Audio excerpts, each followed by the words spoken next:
Hello, my name is Daniel Houston, and this is my Lab 3 magnetic field of a bar magnet.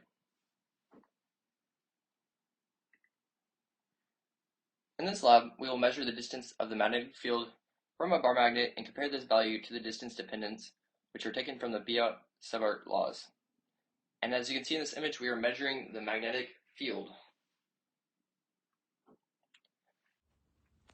In this experiment, we're going to assume that the bar magnet behaves as a dipole, so we can visualize the magnetic field.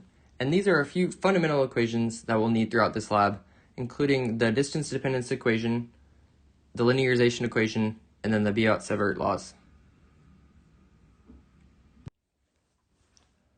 For this experiment, this is the setup that we're going to use to measure the magnetic field of the bar magnet.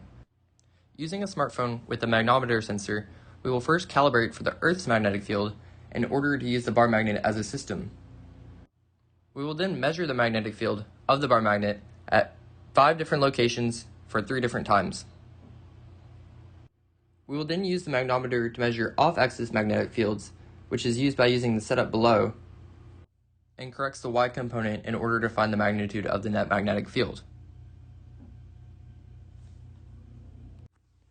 This is all the data that I received, and as you can see, the N value that I have is negative 2.9301, and the Ln of K value is 14.235.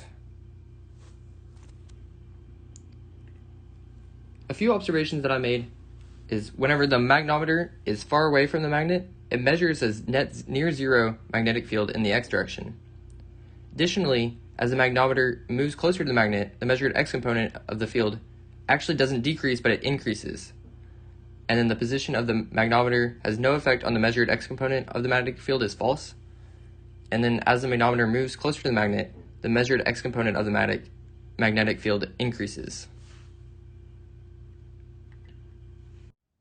Now this is an important calculation that I will use to find the value for nu using the assumed values of N, K, and R. And after setting the Biot-Savart laws equal to each other, we can then plug all these values in and solve for the value for nu, which is just 3.286 area meters squared.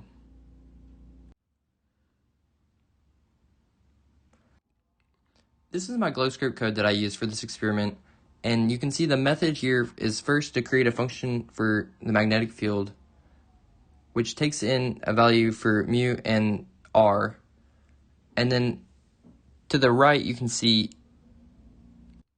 the arrows for on and off the axis, which are colored orange and cyan. This next part looks at an observation location 45 degrees from the axis. And this is the model output with the cyan arrows being off the axis and then the orange arrows on the axis, and then the pink arrow, which is at the 45-degree observation location.